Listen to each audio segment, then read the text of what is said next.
umaga para sa lahat, sa mga nanonood at nakikinig sa live streaming na ito. Purihin ang Diyos sa kanyang kabutihan sa ating buhay. Bagamat kumaharap tayo sa krisis na ito at maraming bagay na hindi pwede natin gawin, tulad ng mga gatherings, particular na sa ating pagsamba sa ating Panginoon Jesus. Kung matandaan natin, mahigit 2 buwan na tayo naka-quarantine due sa COVID-19 pandemic crisis na ito. Ito ang dahilan kung bakit hindi tayo pwede magsama-sama sa kanyang simbahan, sa pagsamba sa Diyos. Ngunit isang magandang bagay na pinahintulutan tayo ng Diyos na marinig natin ang kanyang salita.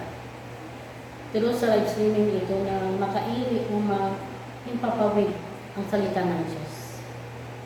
Pinagkauluban tayo ng Panginoon nang mag-aral at magbaybulay sa kanyang salita. Nawa ay makausap natin siya through sa kanyang mga salita, sa ating pag-aaral, sa ating pakikinig, pagpalakpak at pagpuri sa Panginoon. Hilingin natin sa umaga nito ang presensya ng Panginoon upang maramdaman natin ang banal na Espiritu, ang kanyang pagkilos, na kahit tayo ay sa bahay lang, ay ang ma-feel natin ang presensya ng Panginoon upang sumagana ang pagpapala ng kanyang salita sa ating buhay. Tayo ay mag-ampo. Panginoon, sa umaga nito, Panginoon, muli kami, Lord, ay dumudulog sa iyo. Diyos na makapangyarihan sa lahat. Salamat, Panginoon, sa mga pagpapalang pinagaling mo. Salamat, Diyos, patunay, Lord, na hindi mo kami pinabayaan. Kahit, Panginoon, maharap kami sa krisis nito, Lord. Pinapadama mo sa amin yung pag-ibig. Hindi ka nagkukulang sa amin. Panginoon, hinihiling namin ang iyong banal na Espiritu, ang siyang manguna sa amin, ang siyang gumabay sa amin upang maintindihan namin ang iyong mga salita. Tulungan mo, Panginoon, ang iyong lingkod, Lord, sa pagbabahagi ng salita, Panginoon. At nawa, inisin mo kami sa iyong banal na Espiritu, sa iyong banal na dugo, Panginoon, at kasama nawa, Lord, ang banal na Espiritu, Panginoon, ang siyang manguna sa amin upang pagbigay pagkaintindi sa mga salita. Na manamnaman namin, Panginoon, ang tamis ng mga salita. At ito, Lord, ay magagamit namin sa buong linggo naman, Panginoon, na maharap namin, Panginoon, sa aming buhay. Panginoon, ito po aming dalangin na mayroong pagpasalamat sa iyong anak na si Jesus. Amen. Ang ating scripture reading, makikita natin sa Psalms 34 verse 17. Babasahin ko dito sa ESV o English.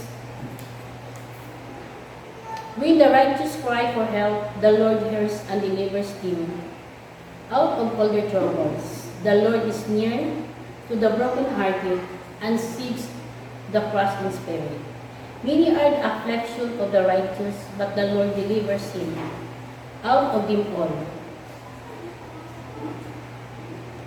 He keeps all his bones, not one of them is broken. Tunay ang Diyos ang sandigan natin sa lahat ng pagsubok na dumarating sa buhay. Because God is the rock of salvation. Amen? Psalm 62 verse 1, sabi niya, My soul find rest in God alone. My salvation comes from Him. He alone is my rock and my salvation. He is my fortress. Yun ang sabi ni King David. So magang ito, mayroon akong 3 puntos na ating pag-aralan o pagbulay-bulayan. Ang una ay, the trials of our lives, it is a part of suffering. Ang mga pagsubok sa ating buhay, ito ay bahagi ng pagdurusa. Masasabi natin na walang tao sa mundong ito na ating ginagalawan na hindi nakakaranas ng pagsubok sa buhay. Diba? Lahat kumbaga, mga mapabata, kabataan, o matatanda, walang exempted sa mga trials na dumarating sa buhay ng tao. Ang kagandahan lang ay mayroon ibinigay ng Diyos sa atin. Yung babasihan natin sa mga panahon na tayo na ay maharap sa pagsubok. Ito'y masasabi na mayroon tayong batayan, gabayan, at pag-isipan at gawing halimbawa na makapagbigay encouragement sa ating buhay upang ipagpatuloy ang buhay kung anong meron tayo.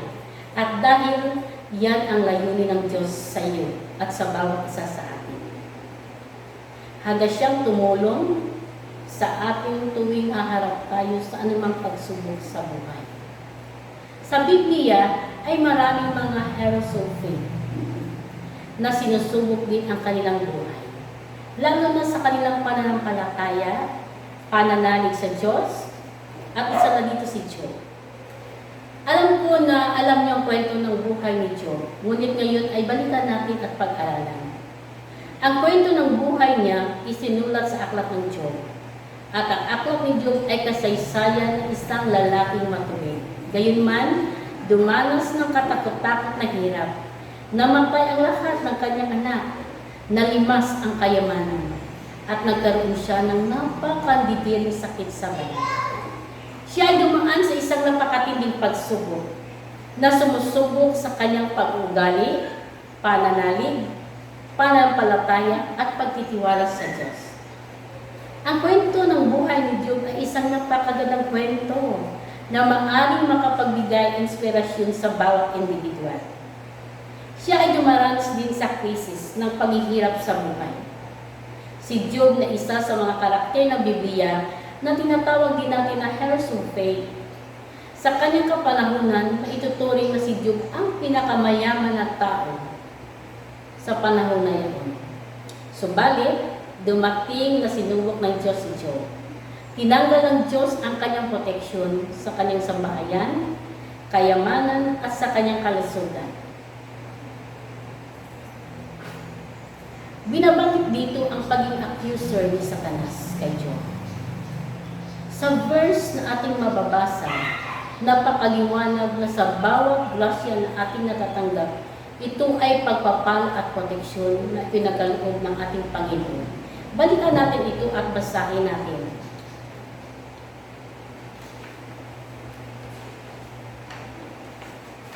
Sabi dito sa Job chapter 1 verse 10, bakit nga hindi siya matakot sa iyo, gayong pinagpala mo siya? Iningatan mo pati ang kanyang sambahayan at ari-arian. Verse 11, subukin mong huwag siyang pagpalain, bagkus ay sirain ang lahat.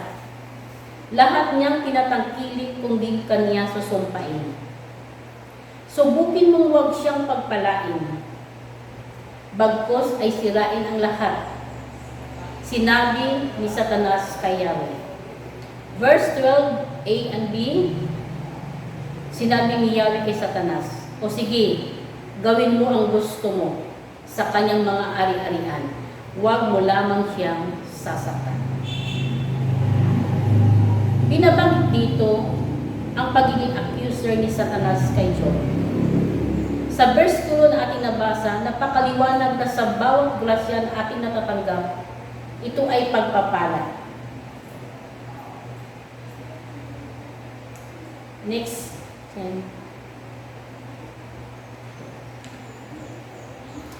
Ngunit kapag dumating ang pagsubok, pagdurusa, ibig sabihin, tinatanggal ng Diyos ang kanyang proteksyon sa ating sambahayan. Pinagkukunan ng hanapbuhay kasama ang kalusugan kapag tayo ay nagkakasakit. Maraming mga tao nagbilid sa sariling kakayahan. O sabihin na natin na siya ay nagtitiwala sa sariling kakayahan at pinagmamayabang kung ano ang kanyang inabot sa buhay. Kung baga, pinupuri niya ang kanyang sarili. Nalilimutan minsan ng tao na unahin na i-honor o i-acknowledge ang Diyos sa kanyang buhay. Kung anong meron siya o ano ang kanyang naabot sa katagumpayan sa buhay. Sigurado, ang mga taong ganon ay hindi kumikilala sa Diyos na manlikha na nagbigay ng lahat sa buhay. Lakas, talino, trabaho, pamilya, kaibigan, at iba pang grasya na pinagkaloob ng Diyos sa tao. Kaya't kapag dumating ang pagsubok sa tao, madali itong magbigay. Dahil tinitingnan niya na siya ay walang magawa o isa na siyang inutil. Kung baga, dumadating sa tao ang depression. Ay dumating sa kanya, kaya nga minsan makarinig tayo, makapanood tayo na mayroong mga taong nagpapakamali mamatay na lang dahil hindi kinaya ang crisis o krisis na dumating sa kanyang buhay. Itong mga tao na hindi pa kilala ang tunay na Diyos na totoo na ating nakilala. At kung minsan, meron din tayong narinig na nagtatanong, bakit ako pa? Mabait naman ako at wala akong ginagawa na masama sa aking kapwa-tao. Ngunit bakit ako pa nagdanas ng ganitong pagsubok? Ito ay ilan lamang ng mga linya na maririnig natin sa tao, na ang mga tao na ito ay kilala ang Diyos. O sabihin na natin na Kristiyano, na medyo nalimot ng konti, o kulang lang sa kaalaman ng salita ng Diyos, na mayroon namang kasamang pangako ang salita ng Diyos. Tulad sa Deuteronomy chapter 31, verse 6, sabi niya, I will never leave you nor forsake you. Exodus chapter 14, verse 14, the Lord shall fight for you, and He shall hold your peace. At iba pang pangako ng Diyos sa kanyang mga salita sa Biblia. People of God, o children of God, dumating man ang pagsubok sa iyo o sa atin, nagpapatunay na sinusubok tayo ng Diyos ayon sa kanyang layunin sa buhay. Kung hanggang saan ang iyong pananalig sa Kanya, hanggang saan ang iyong panampalataya sa Kanya, alalahanin natin na isinalarawan na si Job ay isang taong manampalataya at napakatuwid na tao at maka-Diyos, ngunit siya rin ay hindi nakaligtas sa pagsubok sa buhay.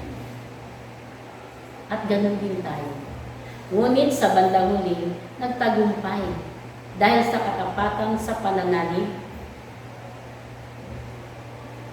Please, pakibalik. Sa kanyang katapatan sa pananalig at pananampalataya at pagtitiwala sa Diyos. Kinilala ni Job ang Diyos na may-ari ng lahat at nakakaalam ng lahat ng sa ngayon, bukas at ang kinabukasan ng lahat. Siya ay Diyos ng mga Diyos, matuwid at marunong at dakila sa lahat ng bagay na kanyang nanaisin na ibibigay sa tao na kanyang nilikha. Sa buhay ni Job, sa dakong huli ay iniulat kung paano ibinalik si Job sa dati niyang kalagayan. Ibayo ang naging kayamanan o mas higit pa ang ibalik ng nawala sa kanya dati. Maliban doon, walang makakahigit sa kayamanan ni Job sa mga panahon na iyon na ibinigay ng Diyos kay Job. At walang maihambing na kagandahan tulad sa mga anak ni Job na ipinagaloob ng Diyos sa kanya. Mababasa natin sa Job 42 verse 1 and 2 or Job 42 verse 12. Sabi dito, sa gayoy pinagpala ng Panginoon ang huling wakas ni Job na higit kaysa kanyang pasimula at siya ay nagkaroon ng 44,000 na tupa at 6,000 na kamilyo at 1,000 tuwang na baka at 1,000 asnong babae. Siya ay nagkaroon din ng 7 anak na lalaki at 3 anak na babae. Verse 15, at sa buong lupain ay walang mga babaeng masumpungan na totoong maganda gaya ng mga anak na babae ni Job.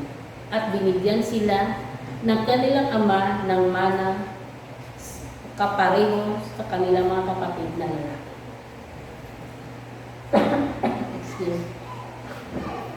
God says about pain and suffering, 2 Corinthians verse 1, 2 Corinthians chapter 1 verse 3. Praise be to God and Father of our Lord Jesus Christ, the Father of compassion and the God of all comfort. Those in any trouble with the comfort we ourselves receive from God. In the Lord our God, Psalms 46:1-3, God is our refuge and strength, and ever-present help in trouble. challenge sa umagang ito at sa bawat isa sa atin, binabanggit sa Job chapter 1 verse 21. Sabi niya, hubad akong lumabas sa tiyan ng aking ina, hubad din akong babalik sa alikabok. Si Yahweh nagbigay, siya rin ang purihin siya. Ang paghihirap ay bumubuo ng pagkatao sa bawat individual.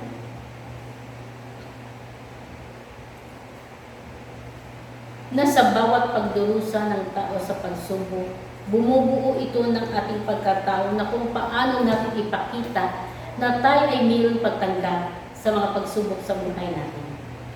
Na mayroong pananalig sa may kapal, na lumikha ng lahat, at nagpahintulot na mangyari ito sa buhay mo, nagpahintulot na mangyari sa buhay natin, lahat ng ito ay pagsubok na ating malampasan sa buhay bilang isang manampalataya ni Kristo Jesus. John chapter 16 verse 33, I have told you all this, so that you may have peace in me. Here on earth you will have many trials and sorrows, but take heart, because I have overcome the world. Ano ba ang pinagdadaanan mo sa buhay na masasabi mo, ito ang nag-motivate sa akin upang mas mapalapit ang ating relasyon sa Diyos? Malamang meron at meron kang isasagot sa tanong na yan. Ang pangalawang puntos na dadalhin ko sa inyo, the trials of life, it motivates us to draw closer to God. Ang pagsubok sa buhay, nag-uudyok sa atin na lumapit sa Diyos. Ngayon, narito tayo sa mundo. At marami kung mayroong kagalakan na atin ma-experience, ngunit mayroon ding mga oras na pagsubok, kasawian, kalungkutan. Ang ilan ay nagtitiis ng mga sakit o nagkakasakit sila na mas masakit. Kapag bumigay na ang pag-iisip ng isang tao sa mga pagsubok, sa mga problema, nahuhulog ito sa napakalalim na kalungkutan. Pagkapagod, pag-alala, pagkalito, at paghinaan ng loob. Bilang tao, ating kakayanan o kakayahan sa mga bagay na ating hinarap sa buhay ay mayroon tayong limitasyon na ang tanging alam ng tao ay ang Diyos ang makakatugon o makakalutas ng problema. Trials tulad ng pandemic na ito na dumako sa bawat bansa. Napakalaking hamon sa mga nag-aaral ng medisina. Ngunit walang isasagot sa tamang gamot upang tupukin o sugpuin ang sakit ng COVID-19 o tinatawag natin ang coronavirus na dumako sa libu-libong tao sa buong bansa ng sanlibutan. Crisis na sinasabi ay hindi biro ito dahil ang unang babagsak ang ekonomiya ng bansa. Kukulangan sa pagkain at hahantong sa malalang sitwasyon at higit sa lahat sa buhay ng tao sa bawat individual.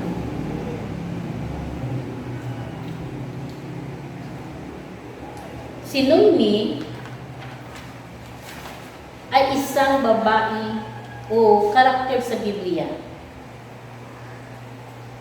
ay nakaranas din ng pagsubok sa buhay na kasama ang kanyang pamilya. Ang kanyang pangalan ay sinasabing maganda at may likas siyang katangian o sabihin natin napakaganda siyang babae. Ngunit ang kagandahan ng ugali ni Noemi ay taos-puso ang kanyang pagkatao. Naranasan niyang pagdurusa sa kabila ng kanyang sitwasyon. Sa panahon ng pamamahala ng mga hukom ng Israel, nagdusa ang isang matinding tagutom na itinuturing na isa sa mga parusa na pinahintulutan ng Diyos para sa mga Israel. mga panahon na iyon. Ito ay mababasa natin sa Leviticus chapter 26 verse 14 to 16. Nagpasya si Elimelech na kanyang asawa na taga Ephratite ng Bethlehem sa bayan ng Juda. Na lumipat sila kasama si Naomi, kanyang asawa, at ang kanyang dalawang anak na si Mahalon at si Kilion. Sabi nila, doon tayo manirahan at pansamantala lamang bago tayo babalik dito sa Bethlehem. Pumunta sila sa kabundukan ng Moab at doon sila nanirahan. Para kay Noemi, tulad ng pag-aalsa mula sa kanyang sariling tahanan, ay dapat na bumubuo ng isang tunay na pagsakripisyo. Tulad nila ng isang dayuhan sa lugar ng Moab. Pumunta si Elimelech at ang asawa nito na si Noemi ay umalis sa kalooban na hindi pwede gawin nila bilang mga Hebreo. Kung ang tagutom sa lupain sa bayan ng Juda, dapat doon sila manatili. Sabi sa awit 34:9-10, maaaring sabihin na wais at matalino si Elimelech sa paglabasa sa kanyang sariling bayan upang maging magbansa pansamantala kasama ang kanyang asawa at anak. Ang kahulugan ng pangalan ni Elimelech ay ibig sabihin ang aking Diyos ay hari.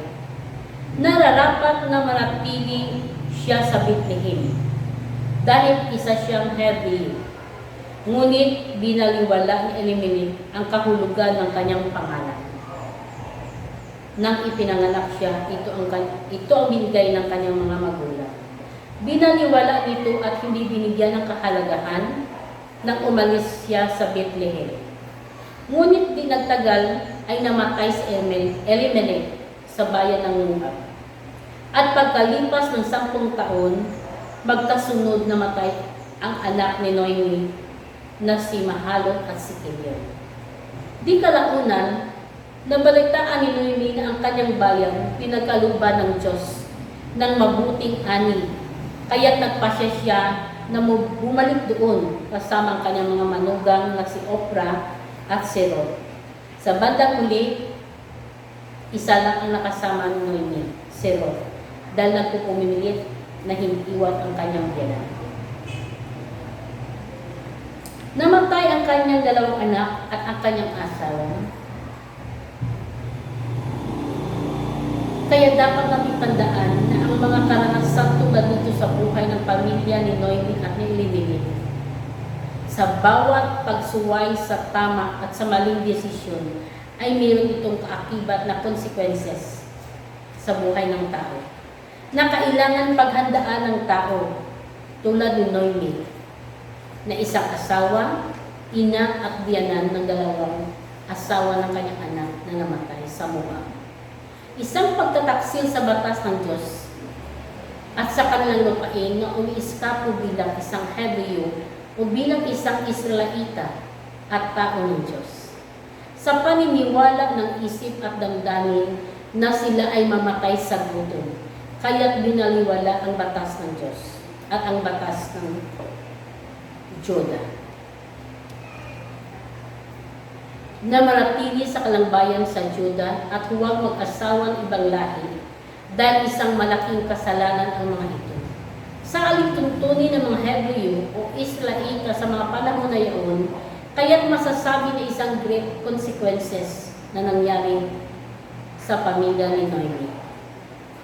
Pinahintulutan ng Diyos na mamatay ang dalawang anak at asawa nito sa Moab, sa bayan ng mga pagano o sumasamba sa ibang Diyos o sa mga Diyos-Diyosan at hindi totoong Diyos. Marami tayong matutunan sa buhay kwento ng pamilyang ito, particular na sa buhay ni Noemi. Siya isang babae na binabanggit sa Biblia na maganda, masayahin at mapagpala. Pinagpala siya ng Diyos. Isang asawa na tinatawag na submissive wife. Dahil kahit alam niya na mali ang desisyon ng kanyang asawang si Elimelech, ay kanyang sinang-ayunan ito. Dahil sa bandang huli, nakita niya ang resulta ng maling desisyon na kanyang sinang-ayunan. Nagdulot ito ng malaking crisis sa buhay nilang magpamilya at maliban doon, katumbas ay buhay ng kanyang asawa at mga anak. Si Noemi ay isang ina na mauunawain, mapagmahal at mapag-aruga sa kanyang mga anak. Masasabi natin na kapag pinag-usapan ang pagiging ina, ito ay given na ganito talaga. Kung i-describe natin ang isang tulad na ina, tulad ni Noemi. Sa aking pag-aaral, sa kwentong ito, nakikita ko na malamang na pinagsabihan o pinaalalahanan niya ang kanyang mga anak na huwag mag-asawa ng ibang lahi dahil isa itong paglabag sa batas ng Diyos. Dahil sila ay mga Hebreo o Israelita sa bayan ng Diyos. Ngunit alam naman natin na bilang isang ina, tulad ni Noemi, lahat ng ating tinuturo para sa kabutihan nila at para sa magandang kinabukasan. Ngunit alam din natin na hindi lahat ng mga anak ay pare-pareho ang ugali. Mayroong masunuri na anak at mayroon din suwail na anak. Hindi nakikinig kapag pinagsabihan at sumasagot pa. Naasakala o akala ng mga kabataan ngayon dahil mataas na ang kaalaman sa pag-aaral at mga experience sa buhay ay matatalino na sila sa buhay. Kumbaga, sa mga millennials ngayon, ito na yung makikita at madungga natin sa mga kabataan. Oo, hindi naman sa lahat ng panahon ay tama ang mga magulang. Ngunit at ganun pa man, dapat irespeto, may tao sa wala, at ang pagmamahal ang isukli sa mga magulang. Dapat pag-ibig ang mananaig sa puso ng mga kabataan sa ngayong millennials, lalo na isang Kristiyano o pinalaki sa pang-Kristiyanong buhay. Dahil ang pangako ng Diyos sa kanyang mga salita sa Old Testament, Exodus chapter 20 verse 12, babasahin natin dito. Exodus chapter 20, igalang mo ang iyong ama at ang iyong ina upang ang iyong mga araw ay tumagal sa ibabaw ng lupa na ibinigay sa iyo ng Panginoon mong Diyos. Sa Old Testament, Exodus 20 verse 12, pupunta tayo sa New Testament, Ephesians chapter 6 verse 3. Sabi dito, mga anak, magsitalima kayo sa inyong mga magulang sa Panginoon sapagkat ito'y matuwid. Verse 1 yan, sa Ephesians chapter 6 verse 1. Igalang mo, sa verse 2, igalang mo ang iyong ama at ina na siyang unang utos na may pangako, upang yumaon kang mabuti at ikaw ay mabuhay na malaon sa lupa. Pangako, ibig sabihin, mula sa Old Testament to New Testament, pinagtibay at applicable. Hindi lang noong panahon at hanggang ngayon, na kailangan sundin ng mga anak. Ito isang pangako ng Diyos na may kasamang pagpapala o magiging matagumpay sa buhay. Kung susundin ang utos ng mga magulang at maging magalang sa mga magulang. Matutunan din natin na si Noemi ay hindi lamang asawa na masunurin sa kanyang asawa na si Elimelech. Siya isang biyanan na maunawain, mapagpasensya, mapagmahal at mapag-aruga. Kung kaya sa kwentong ito, nalalaman natin sa ating pag-aaral na halos ayaw humiwalay ang kanyang mga manugang na babae, si Orpah at si Ruth. Higit sa lahat, ipinakita din ni Noemi na siya ay isang tunay na manampalataya ng Diyos na totoo na bagamat nagkasala siya sa maling desisyon sa pagsuway sa utos ng Diyos, ngunit hindi siya tumalikod sa kanyang panampalataya sa totoong Diyos na kanilang sinasama. Bagkus, mas lalo siyang lumapit sa Diyos sa paraan ng pag-amin at pagpapakita ng pagpakumbaba sa sarili, na siya ay nagkasala sa maling pagtalikod sa kanyang bayan. Kung kaya't nang mabalitaan ni Noemi na pinagpala ng Diyos ang bayan ng Juda sa mga trigo at iba pa, kaagad siyang nagdesisyon na bumalik sa Bethlehem, na kung tutuusin ay wala na siyang babalikan o pagkukunan ng kanilang kakainin sa bawat araw. Ngunit makikita natin ang kapakumbabaang loob ni Noemi sa pagharap sa consequences sa kanyang buhay. Tinanggap niya ng buong puso. Kung baga, hindi niya tuluyan, tinalikuran ang kanyang panampalataya sa Diyos at ang kanyang bayan, ang kanyang kapwa-tao o ang kanyang kababayan sa bayan ng Juda. Ang pagtanggap ni Noemi sa lahat ng pangyayari sa krisis sa kanyang buhay, sa kanyang pamilya, ay nagpapakita ito ng pagpakumbaba na kilalanin ang Diyos, may alam kung ano ang makakabuti sa tao. Ang challenge natin, o ang challenge sa bawat isa, ang pagsubok ang siyang nag-udyok na mas lalo tayo mapalapit sa Diyos. Dapat natin tanggapin ang mga pagsubok bilang bahagi ng proseso ng pagpipino ng ating panampalataya upang tayo maging matatag, matibay at mahikayat pa na makipag-iig sa Diyos sa bawat araw ng ating buhay. Sa bawat araw ng buhay, pinag-isipan mo ba na palaging maghanda sa mga bagay-bagay na maaaring mangyari na hindi mo inaasahan? Malamang ay ang iba sa atin ay naghahanda. Malamang ang iba naman ay wala lang, kampante lang. Okay lang kung anong meron, kung anong darating. Sa pangatlo kong puntos na dadalhin sa inyo, ang sabi dito, how do you prepare for the trials of life?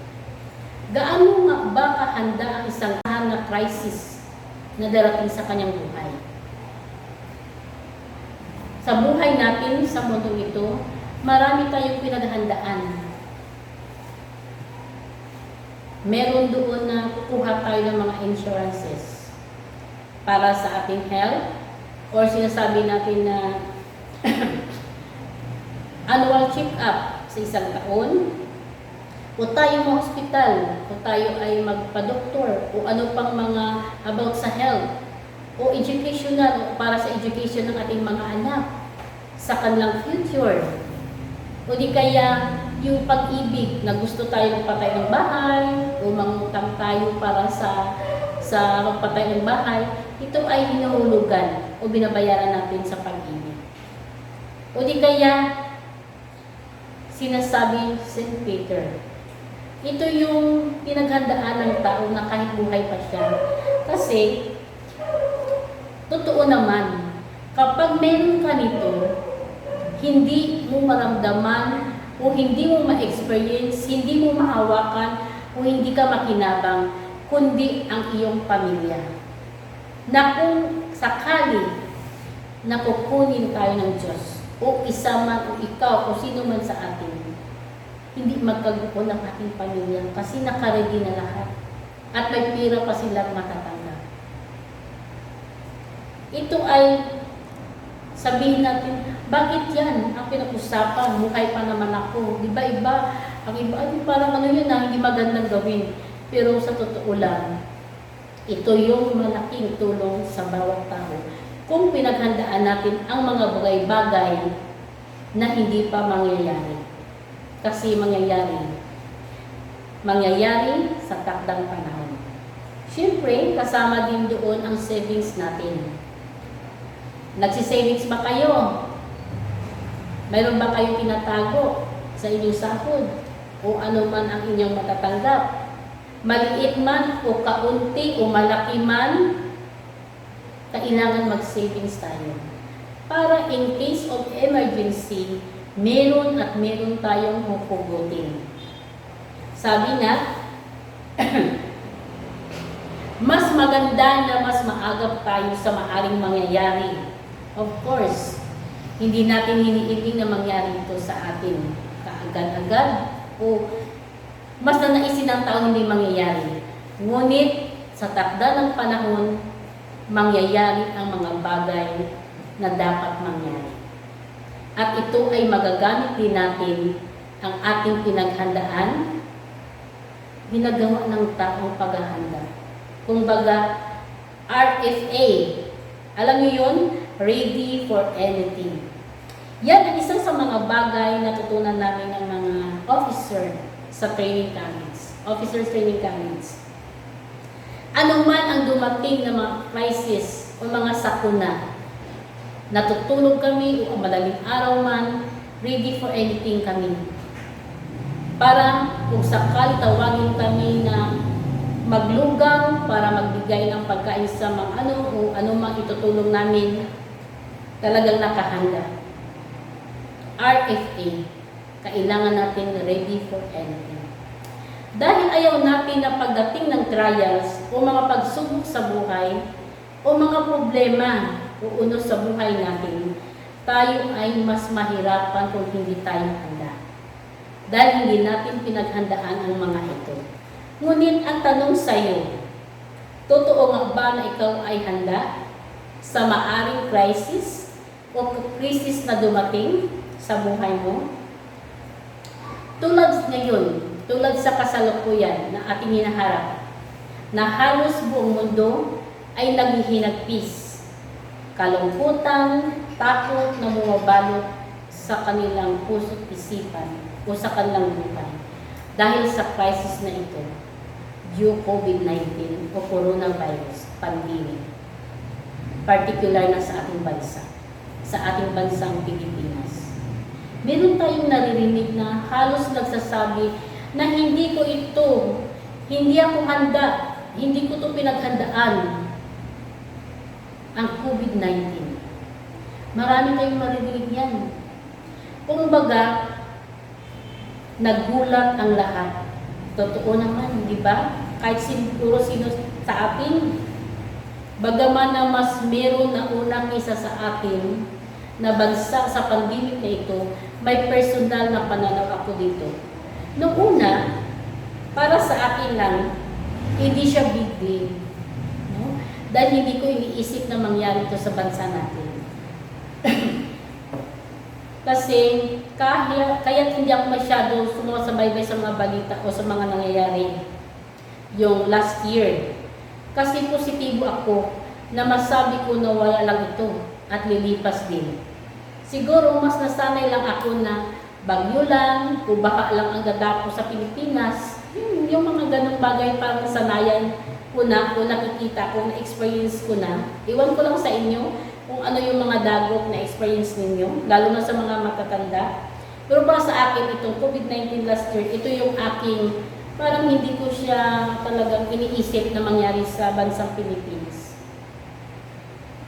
Ito yung pinakamalaking unos para sa akin yung nakita ko noon sa TV, yung sa Undoy, yung bagyo at malaking baha. At doon yung Yolanda, kahit sa mga istorya lang at hindi talagang personal ko nakita. Mas matinding kalamidad noon. Pero ito pala ang pinakamalala sa lahat, yung COVID-19. Pero nang tumuntong na ang month of March 15, na nagsabi na nagdeklara na ng lockdown, doon ko lamang napagtanto na ito na, totoo na pala talaga ang COVID-19. At dumating na nga sa bansang Pilipinas. Ngunit ang pinakamagandang balita na aking napakinggan ay mayroong ibinigay ang gobyerno sa mga tao upang mayroong makakain habang nakakwarantin tayo. Mula sa barangay municipal, mayor's office, congressman, at kahit man nagbibigay sila ng mga bigas, mga groceries, canned goods at iba pang mga bagay na ito yung pinakamalaking pinaghandaan ng gobyerno para sa lahat ng mamayan ng bansang Pilipinas. Pero ang pinakamalaking pinaghandaan ng gobyerno, ito yung ayuda na pinangunahan ng DSWD. Alam ko na ang bawat isa sa atin o ilan ay nakatanggap ng mga ayuda. Pero sabi nga hindi daw lahat. Kasi mahirap man talaga yun kasi ay evaluate man sabi nila yun eh. Ganun pa man, makikita natin yung paghahanda ng gobyerno para sa lahat ng mamayan ng bansang Pilipinas ng mga Pilipino. Tunay na sa bawat bansa ay pinaghandaan ito hindi lamang sa Pilipinas. Ngunit maliban sa gamot na hindi matukoy-tukoy kung ano ba talaga ang gamot na pupuksa o makapagbigay kagalingan sa tao sa pandemic na ito. Kaya nga't halos 12,000 plus na ang cases at higit 2,000 na ang nakasurvive. Hindi ko lang alam kung ilan na ang namatay sa Pilipinas, exact number, pero ang alam ko, 1,000 people ang namatay sa COVID-19. Tunay na walang nakakaalam ng bukas kung ano ang mangyayari, lalo sa buhay ng tao. Tanging ang Diyos lamang nakakaalam kung ano ang maging kahinatnan ng tao sa mundong ito. Ngunit anuman ang maging kahinatnan ng buhay natin, ay maganda palagi tayong handa sa anumang oras. Tandaan natin, ang versikulo nagpapaalala sa bawat isa sa atin. Dito sa Hebrew 9, verse 27, God has chosen that every person must die once. After death, God will decide what is fair for that person.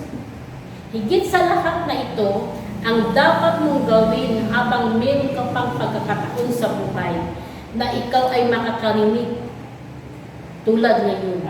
Makakarinig sa salita ng Panginoon. Ang Diyos meron pangako sa bawat tao. Mababasa natin sa Romans 6:23, sapagkat ang kabayaran ng kasalanan ay kamatayan. Datapwat ang kaloob na walang bayad ng Diyos ay buhay na walang hanggan kay Kristo Jesus na ating Panginoon. Kung ikaw tatanungin ng ganito, ano ang iyong mas isasagot? Children of God, people of God. Ang tanong, are you ready for Christ's return? Nang bumugsok o ang balitang pandemic, marami tayong maririnig, ito na ba ang katapusan? Ito na ba ang pagbabalik ni Jesus? Pero ang tanong ba, are you ready for Christ's return? Siguro iba sa atin sabihin, oo, ready ako. Pero iba siguro, may kaba pa, hindi pa ngayon, hindi pa ako handa. Pero ang handa na sa Panginoon ay sabihin, Amen.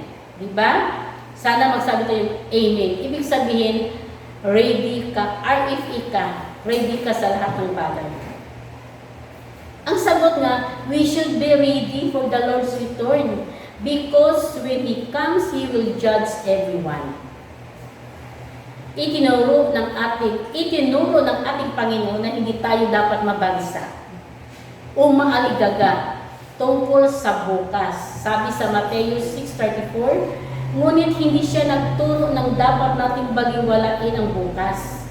Sa kabaligtaran, itinuro ni Jesus ng ating pananaw na hinaharap ay dapat na maging pinakamataas na ating pag-iisip tungkol sa kung paano tayo dapat mabuhay ngayon.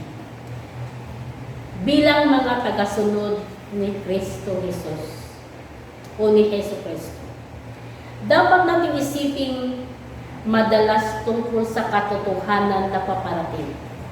Paparating na siya. Paparating ng ating Panginoon.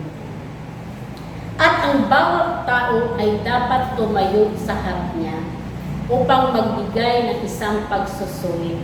Iyon ang binanggit sa Hebrew 9:27 na binasa ko kanina. Tinitingnan natin ang ating sarili bilang mga katiwala ni Kristo Jesus. Ipinagkatiwala sa atin ang oras. Paano mo ba ito ginagamit? Paano mo ba gagamitin ang oras mo o buong araw mo ng oras na binigay sa iyo? Ang pera na binigay sa iyo ng Panginoon, paano mo ba ginagamit ito? Sa paanong paraan? Ang iyong talento, paano mo siya ginagamit na binigay ng Diyos sa iyo? May kabuluhan ba ito? Sa tingin mo, ikaw ang makakasagot. At kakayahan ng ating gagamitin para sa kaharian ng ating Panginoon. Lahat ba ito, oras, pera, talento, ginagamit natin para sa ating Panginoon? Hindi natin alam kung kailan, ngunit alam natin na ito ay tiyak ang ating Panginoon ay babalik. Amen ba? At dapat tayong magbigay ng isang pagsusulit at walang makakaligtas isa man sa atin. Sa Kanya kung paano natin ginamit ang ibinigay niya sa atin. Matapos sabihin sa kanyang mga alagad na mag-ukol para sa kanyang kaharian. Di ba? Kung balikan natin ang Biblia, nung bago dakpin, si Jesus, ay sinabihan niya kanyang mga disipulo, mag-ampo, manalangin, maging handa, pero ang kanyang mga disipulo natutulog pa rin. Ilang bisis niya ginising. Sabi niya, mag-ukol para sa kanyang kaharian. Ipinagpatuloy ni Jesus na hikayatin sila maging handa sa kanyang pagbabalik. Sapagkat kapag siya ay darating, hahatulan niya ang lahat. At tayo yun mga anak ng Diyos. Lahat, believers o hindi man believers, hahatulan ng Diyos ang lahat ng sangkatauhan. Revelation chapter 16 verse 15, the Lord says, listen, makinig, I will come secretly like someone who robs. Everyone who goes on watching for me will be happy. You must keep your clothes with you all the time. Then you will not have to walk about without clothes. So you will not be ashamed in front of other people. Hindi tayo mahihiya kung tayo ay nakahanda. Sinabi ni Jesus sa kanyang mga tao na dapat na laging handa sila para sa Kanya. Babalik siya sa mundong ito. Maaaring dumating siya kahit kailan, anumang oras, araw, gabi, tanghali, hindi natin alam. Pero sabi dito sa Thessalonians 5:2, ang mga Kristiyano, ito'y paalala sa lahat, ang mga Kristiyano ay hindi dapat maging tulad ng mga taong natutulog. Ibig sabihin, gising mga anak ng Panginoon, gising mga kapatid. Natutulog pa ba yung espiritual mo na buhay? Natutulog-tulog ka pa ba at binabaliwala mo? Wake up call. Ang mga taong ganyan, sabi dito sa Thessalonians 5:2, ay hindi magiging handa na bumangon pagdating niya. Nakakalungkot pag hindi tayo handa. Ulitin ko, ang mga Kristiyano ay hindi dapat maging tulad ng mga taong natutulog. Ang mga taong ganyan ay hindi magiging handa na bumangon pagdating niya. Verse 16, dito sa kanina sa Revelation, describes the last seat of troubles. Before the end of the world, it is very important that Christians on believing Jesus, they must be ready for Him during this time. Ulitin ko, they must be ready for Him during this time. Kaya't ang challenge sa bawat isa, huwag sayangin ang mga oras sa buhay. Bigyan halaga ang lahat na pinaka-importante sa buhay natin. At huwag tayo magpakampante, palaging makipagniig, makipag-usap sa Diyos, manalangin, na mas kailangan natin lalo na sa ngayong panahon. Sa mga pagsubok na ating pinagdadaanan. Ibalansin natin ang ating gawain sa bawat araw. Magbigay ng oras sa pagmuni-muni, na kausapin ang Diyos sa iyong buhay. Ibig sabihin, sa panalangin. Kumbaga, mas higit pagtuunan pansin ang espiritual aspito ng buhay. Lalo na Kristiyano ka. Palusugin natin, alagaan at pakainin ang salita ng Diyos. Kasi kapag dumating man ang pagsubok sa buhay natin, kayang-kaya natin harapin dahil pinatibay ng Diyos sa kanyang mga salita. Dahil ang salita ng Diyos may kasama itong pangako. At kahit pa ang buhay natin kukunin ng Panginoon, ay wala tayong dapat ikakatago. People of God. Dahil una, tinanggap natin si Jesus sa ating buhay. Sa ating buhay, siya ay personal na ating magliligtas. At nakakasiguro tayo dahil sa pangako niya na hawak ng Diyos ang ating buhay at kasama tayo sa kanyang kahanan sa langit. The trials of life are part of suffering. The trials of life motivate us to draw closer to God. How do you prepare for the trials of life? Yan ang conclusion natin. Ang hikayat sa bawat isa. Sa mga krisis na ating naranasan o mararanasan pa, mas maigi na lagi tayong handa. Mapa-socialite o mapa-spiritual man. Dahil mahalaga ang bawat oras, ang mga bagay na ito, habang tayo nakikipaglaban sa hamon ng buhay dito sa mundong ibabaw bilang mga tumuluo o mga Kristiyano ng Panginoon. Tanggapin ng maluwag sa ating puso kung ano ang pagsubok na ito, kasama ang pagdurusa, dahil dito tayo mas lalong kakapit sa Diyos, sa ating panampalataya sa Kanya. Dahil ang pagsubok sa buhay ay isa itong formula na uudyok na mas lalo tayong malapit sa Diyos. Dahil mas gusto natin magbigay oras sa panalangin na manghingi ng tulong sa Diyos. Dahil alam natin na siya lamang ang makapagbigay solusyon sa problema o sa mga pagsubok na ating hinaharap sa buhay. Dahil siya ay Diyos na manlilikha, tagapangasiwa at tagapangalaga ng lahat sa mundong ibabaw. 1 Corinthians, hindi ko nalagay yung verse, nalagay ko pala, hindi ko nalagay wala pang pagsubok na dumating sa inyo na di dinanas ng lahat ng tao. Tapat ang Diyos at hindi niya ipahintulot na kayo'y susubukin ng higit sa inyong makakaya. Di ba napakaliwanag?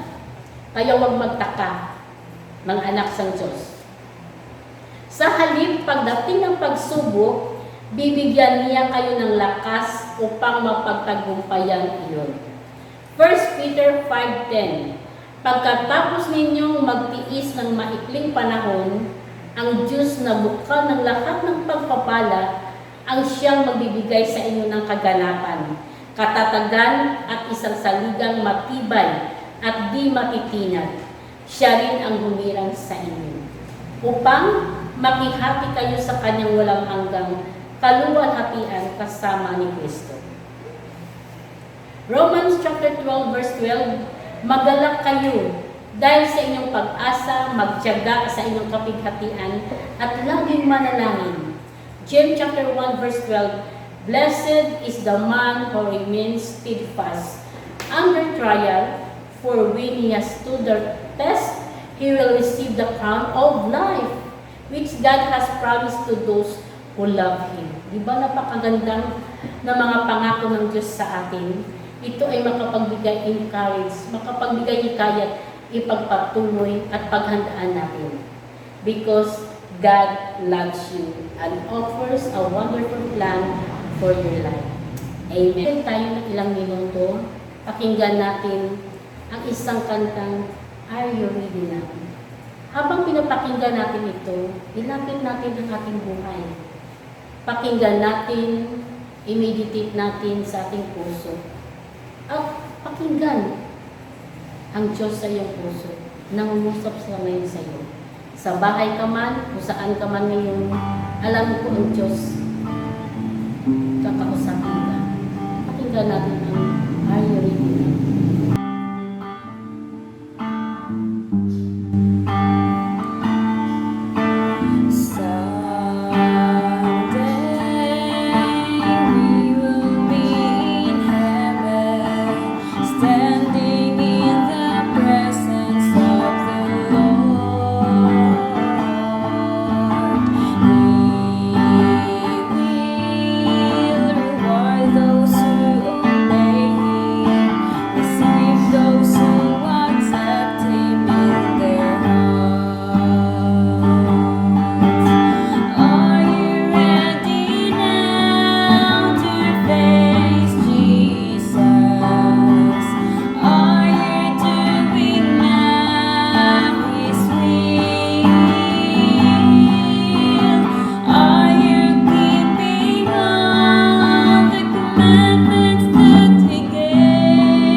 Panginoon, tunay Lord na kami Panginoon ay mayroong mga bagay na hindi masasagot Panginoon. Maraming mga tanong.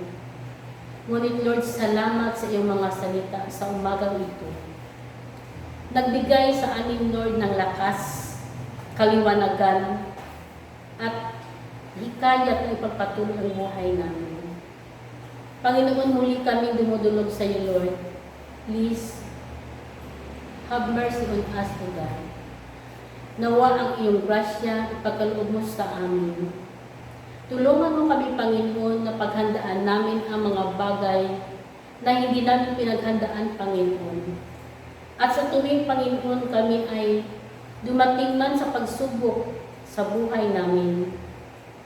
Samahan mo kami, Panginoon. Yakapin mo kami, Panginoon.